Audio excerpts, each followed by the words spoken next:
everyone, it's Dr. Arlene Tiamco, the multidimensional MD, and I'm so excited to be here with you today because I have a special guest.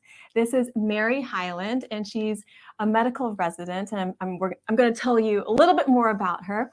But first, I just want to remind you, my mission is, as always, to help bring the intuitive aspects of health back to medicine in practical and tangible ways so that you can experience more peace, love, and joy in your everyday life. And Mary has been spending the last couple of weeks with me, and it's really been an honor and privilege to have her with me. It means so much to me to be able to teach the next generation of physicians just more about my perspective, my experience on health and healing, and how we can really raise the bar of medicine further to help people more with what we already know. So Mary, I'm going to have you introduce yourself and tell everyone, not everyone is familiar with how medical education works. So if you can just tell us a little bit about your background, how you got into osteopathy, and where you are in your training right now. Sure. Well, it's been wonderful working with you so far. And I'm finished medical school at Torrey University in California. And I'm in my first year of residency, which comes after medical school, where you choose to specialize in whatever field that you want to go into more deeply. So I am at Greenbrier Valley Medical Center residency out of West Virginia, and I'm specializing in osteopathic neuromuscular medicine.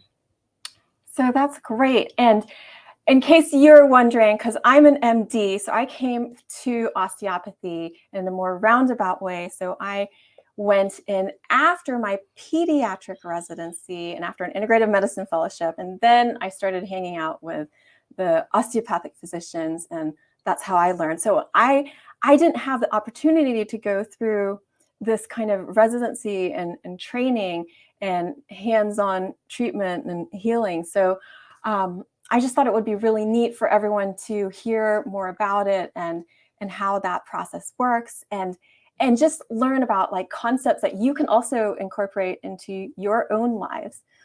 Yeah, so I first fell in love with osteopathic medicine at a pre-medical conference when I was in college.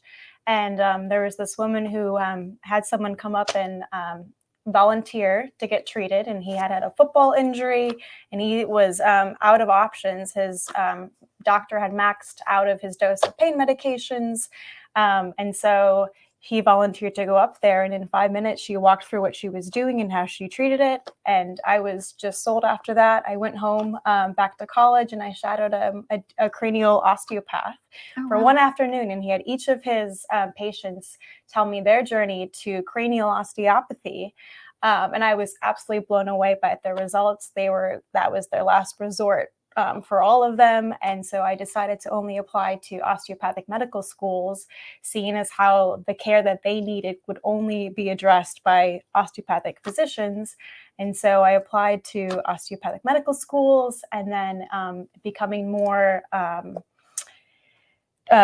skilled and knowledgeable about osteopathic medicine, I decided to pursue the fellowship, which is an optional additional 1 year where you could become more skilled and learn your techniques better for osteopathic medicine, osteopathic manual medicine, and be a table trainer to first and second year students. So in that process, as well as rotating with some of the best osteopathic physicians in the country, I saw amazing results with patients and heard about their stories about how they weren't able to conceive, were told they weren't being able to walk again, were told that they only had a few months left to live. And here they were all telling me their stories about how all those functions were addressed through cranial osteopathy. So So you knew about cranial osteopathy before you went to medical school? Before I went to medical school, and my understanding and appreciation for it only really, really deepened as I chose to rotate with some of the greats like yourself. So I've been so privileged to be able to see patient stories like unwind and unravel, and how osteopathy was really kind of people's last resort, and how it changed their lives entirely. So that's why I decided to pursue specializing in just this for my career. I love that you're calling me one of the greats, because I don't even think of myself. I just think of myself just being me, and helping people in whatever way that I know. But so many people haven't even heard about cranial osteopathy. So for you to have already seen the potential, even before medical training, that's just phenomenal to me, because I had to come about this in a much longer way. But what I was looking for was, I saw that sometimes there would be people or patients that would have just these miraculous healings. And whether it was cranial osteopathy or something else, my curiosity was piqued. Like, I was so intrigued. Like, what happened with those people? Like, I was more curious about that, to figure out, like, what was it about their healing that really helped them, and how I could incorporate that for other people as well. Because a lot of times, we see miraculous healings, and people and physicians are maybe they're just so busy, but they don't always wonder about what contributed to this so-called miraculous healing. And to me, a miracle is just something we don't understand. So if we kind of invested some curiosity and time and energy to investigating what components there are to something we don't understand that looks like a miracle, then maybe we could recreate that and really raise the bar of medicine, which is what I've been doing, looking and trying to do all these years. And so to hear you like look at medicine and see these healings and see these miracles, and from the get-go, like, be really curious and interested in them. If every medical student came in like that, if every physician came in with this mindset, it would completely transform medicine, even with what we already know. Like, this is not even like innovating and creating like more ways to heal. It's just with using the tools we already have, we could completely transform medicine. Absolutely. And I think for anyone interested in pursuing this or just curious about it, you may be skeptical too, but I would just say continue to stay open. And I think that's what kind of really brought me on board, was my openness to say, like, okay, maybe I don't understand completely how it works quite yet, but the patient's stories don't lie. Mm-hmm. The results don't lie too. So I just continued following those patient stories, and I just couldn't believe everyone that I had heard about how it had changed their lives. So yeah, it's been really an incredible journey. Well, I want to hear just more about like what your experience here has been like, and just to be able to share that and help other people, whether you're physicians or just people needing help with your own health. So yeah, what have you learned? Like, what's been some of your aha moments and just keys to health and healing? Yeah, I think it's been really fascinating to see how many different layers are involved in one particular problem, or that we call it. We might think of back pain as just being, oh, it's just physical, it's on, something's wrong with my anatomy, or digestion, something's just going off with my physiology, maybe my enzymes aren't right or something, and I need a drug for that. When really, when we want to zoom out, we can see that it's all these different dimensions and layers that are involved. It's just like if you were seeing something and you were zoomed in, all I saw was red, red, red, and then you zoom out and you see it's part of this like larger picture, like a bigger flower with all these different colors involved. So it's important to just take that lens and zoom out and be open to what other layers could be contributing to that.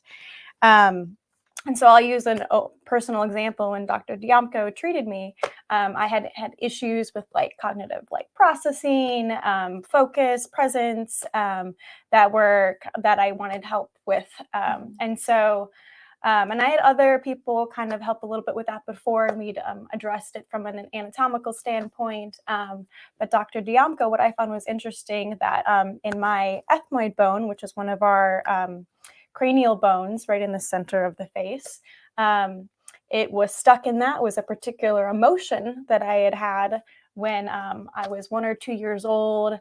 I was exposed to a situation where it was overwhelming emotions, and so I kind of sheltered and shielded myself from that and protected myself, and sort of cut off access to my own intuition, as you said it. So once Dr. Diamco helped me address that emotional layer, I can feel my whole body is opening up, and I'm still like only day 2 on the treatment, but I can already feel like a huge difference, and my dreams are a lot more vivid and everything too. So I'm really excited to see how this continues to unfold. But I'm so grateful that you were able to address that emotional layer, because I felt that piece was missing in some other treatments that I had received before. It's so neat to hear. And, you know, every practitioner is different. And I mean, I remember, like, when I put my hands on you, I knew you had been treated before.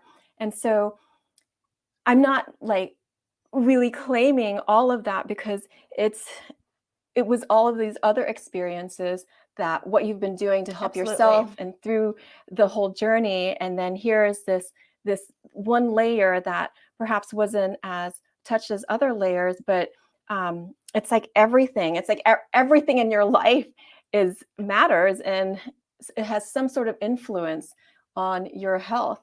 But the thing is, you know, you were saying like, oh, there was this emotional intensity when you were really little, toddler age.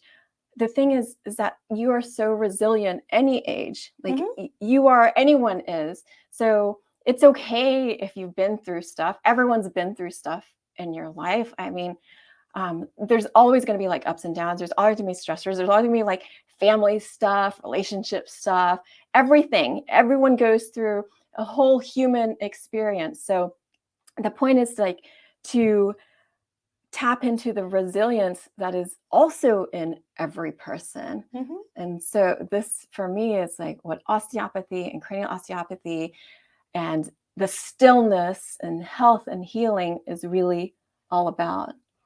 Yeah, exactly. Not being afraid to acknowledge those more vulnerable parts of ourselves, because that is a form of resilience, being able to say, is there another component here that I'm missing that I didn't want to necessarily address, and just being open and loving and caring and compassionate towards those parts of ourselves that might be a little bit more scary to sort of look at. And, you know, you had mentioned too, just like talking about the stillness and potency. What does that mean to you, and what's been your experience of it? Yeah. So, yeah, that's fun to talk about too, because it can be difficult to explain. And so I would say what makes us unique sort of as cranial osteopaths is our ability to interface with the health of someone on a different level. And so you might think of like traditional Western medical doctors working on like with drugs, work on the kind of the biochemical level and work on the physiology, and then maybe traditional like body workers or chiropractors work just on the anatomy, which are all really important. But then we kind of, as cranial osteopaths, work on this different layer of, I think is like the quantum physics, honestly. It's the kind of the deeper level where we interface with the anatomy and the physiology and all those components as well. But we do so on this more quantum level. And so what I kind of think of as the stillness is sort of this like energetic blueprint that kind of informs who we are and our health and the functions and the processes for all the different components of our health and our healing. And so we're able to tap into that and encourage the health to kind of play out that way a little bit more. And so you can think of that like the health, or there's many words that it can be referred to: the health, the potency, the stillness, the spark that makes us us. Some people might call it on the soul level, whatever it is. We're able to kind of work with it a little bit more and interface with it by encouraging it to heal. And so that's what we refer to with the stillness. And working here, it's been really challenging, but also really cool to be able to learn how to work with that a little bit better. And so I've learned that it's very important to make sure that you are grounded and still in yourself and centered in yourself first.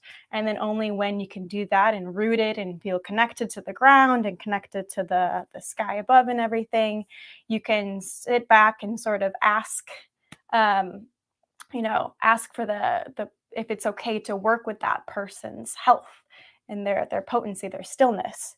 And so once you get sort of that permission, You can ask the stillness to like, okay, show me what you would like me to see. And then you might see flickers of something or something knotted up or whatever.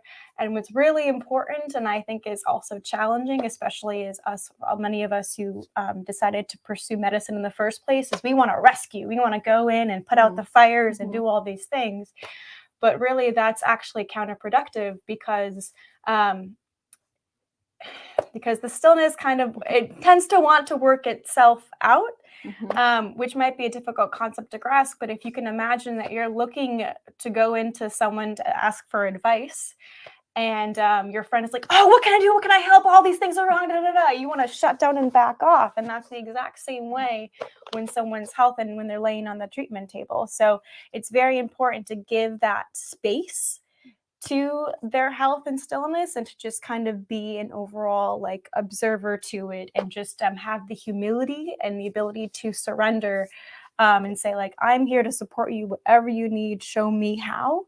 And then only then can it reveal itself. And once you ask it how it needs to be supported and it show you something, you can kind of invite that, whatever it is.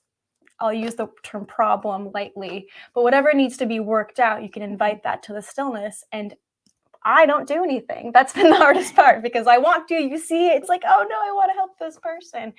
But once you give it space, it works itself out. And that's how a lot of good, therapists are too. Like I mentioned with the example before, once you give that person the space that they need and the love and the respect, it kind of works itself out. So that's been really fun to learn. Yeah, it's a loving, neutral awareness. And it's like if you're sad, you don't want someone to come over and just try to completely change your state of being. I mean, you might want some cheering up, but it also feels really good to have someone sit with you and be okay with you in whatever state that you are. So this is so important in health and healing, and that is a way to tap into access to be in the stillness as a physician. And then as we're talking about this, you can also do it for yourself, just getting into this idea of how can I be a loving, neutral witness for myself. And what you said, surrendering that to the stillness, because you have this constant guidance that's always with you. We're all part of the stillness, the oneness, the universe. So however you want to refer to it, but it's this constant guiding light. So if you relax into that and kind of sigh into that, then things that might look like trouble or issues start to take on another perspective and can start to get some wiggle room and shift in what, and you can like grow into it. So somehow something that looks like it was an issue can start to be something that is really helps you in your growth in some way. We have so many examples of that, but I know you were talking about just like having a simple tool or like small things that you can do to really help you step into that stillness. Yeah, and I think one of the first things too is just to be aware of it in your body. If you're having an emotion, it could be when in an acute situation, when you do have an emotion, you realize, oh, I'm frustrated, I don't know how to get over this. Or it might just present itself as back pain. But either way, if you can bring awareness to where you might be holding that emotion in your body, and without judgment, if you can remain, without judgment, breathe into that space and just watch and have no goals. And then eventually, if you want to let your body do whatever it needs to do in order to express that emotion. If it wants to scream, let it scream. If it wants to cry, let it cry. If it wants to move and shake, let it move and shake. And so I think just that, again, that loving awareness without judgment is really helpful to let those emotions go. And it's such a powerful, powerful tool that anyone can do. And we talk about this all the time. I talk about this all the time, but it's a process of like translating the thoughts and the understanding of it into the being. Mm-hmm. Yeah. And something that really helped me, and this is a big commitment, but for those that do want to deepen their sense of this too and have the time, the meditation is a great way, and specifically, I don't know if you've heard of Vipassana meditation, but it's a 10-day course, and you meditate for 10 hours a day for 7 days, and it's completely free. It's all run by complete volunteers, because it's people who have gone through this process, have had amazing results, and are so grateful that they go back and they volunteer. So it's completely free. But anyway, the whole concept is very similar, is that you meditate and you focus on different parts of your body, and you remain neutral to whatever you feel, equanimous as they call it. So without any judgment, and eventually the stillness sort of comes through, and it's this beautiful experience. So I'd recommend that to those that want a really deeper access to this. Mm-hmm. And I know you had mentioned to me just tuning into the patient's essence, their constitution, or just what was that? Yeah, so something that helped me too, and I wanted to be able to connect to the stillness and imagine that a little bit more, is before I would ask what was going on, I would say, can you show me what your stillness, what your potency looks like? And then so I would sort of get this visual of this texture, this color, kind of as a medium all around of where I was sitting, that would fill the whole room, of their specific health that was specific to them. So for this one woman, it was almost like glittery silver, and just very fun and exciting. It was all around, and it felt like I was swimming in it. And then so that helped me to just also stay humble and be able to make sure that whatever that I was interfacing with was from the perspective of their stillness, and to preserve that and to allow it to fully express itself as it was. So imagining that their stillness was that way was really helpful. And then afterwards, when she got up and put her shoes back on, I saw that she had her shoes were very beautiful. They were decked out in rhinestone glitter. So it kind of matched her personality, which I thought was really cool. And then the same thing happened for this one gentleman that we were treating, who I just saw metallic, this fun metallic color, of this dark gray. And so I worked with that stillness, and then allowed me to have better access and helping and encouraging it to be the fullest of itself. And then I saw him get into his car later, and it was this metallic kind of gray color too. So I just thought that was interesting. So it might be helpful to surround yourself with, that's why we might intuitively surround ourselves with certain colors and textures, because that's what helps us bring us to our closer to our true health and true nature. I love how it came to you, and those colors and textures, and so much of what I teach is just helping people expand their perceptual abilities, and it can come to you in so many different ways. And so for you, it was colors and textures, and it's just so neat. You really can feel the constitution or the personality of a person in their rhythms, and that kind of understanding helps guide them to, in terms of how to take better care of themselves, or how to tap into that stillness and healing that's already inside every single person. So it's understanding that person's constitution, their kind of unique emanation of the stillness. And so you have that, I have that, everyone has their own, and that's the gift of you. And so being able to see that, hear that, allowing people to express that freely is so integral to healing. It's such a huge part. We talk about it over and over again. It feels so good to be seen and heard. So, what we talk about, seeing this in patients, just think about it for yourself too. So when you kind of tune into who am I? What is my unique emanation of the stillness? You don't have to try. It's your being. It's who you feel when you're completely free in yourself and able to just be yourself completely, unhindered. So that's who you are. And then it can get layered, sort of get veiled with just the stuff of life, the heaviness of things. And that's okay too, because it doesn't diminish your light. It's what they say about the sun is always shining, even on a cloudy day.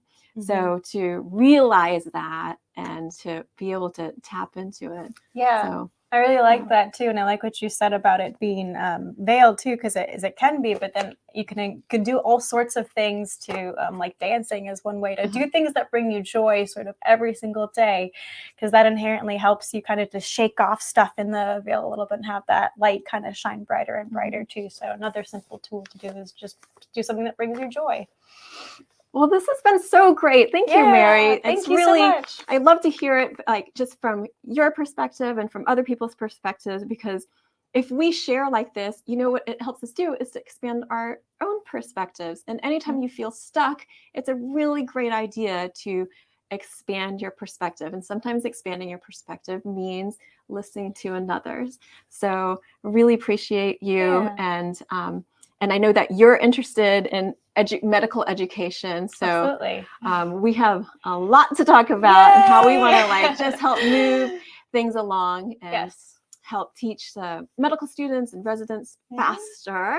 And we'll be in touch. So we're going to be connecting in the future. And as things go along, we'll come back and share again with everyone. So thank you all for being here with us today. If you have any questions for me or Mary, then feel free to leave those in the comments and we'll get back to you.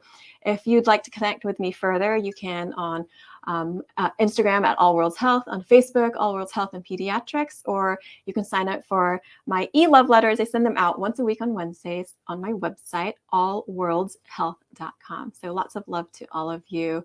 Have a beautiful rest of your week. I believe in you, so I hope that you believe in you too. And we will see you next time. And we'll have Mary back on sometime in the future. So that'll be fun. Thanks so much. Bye-bye.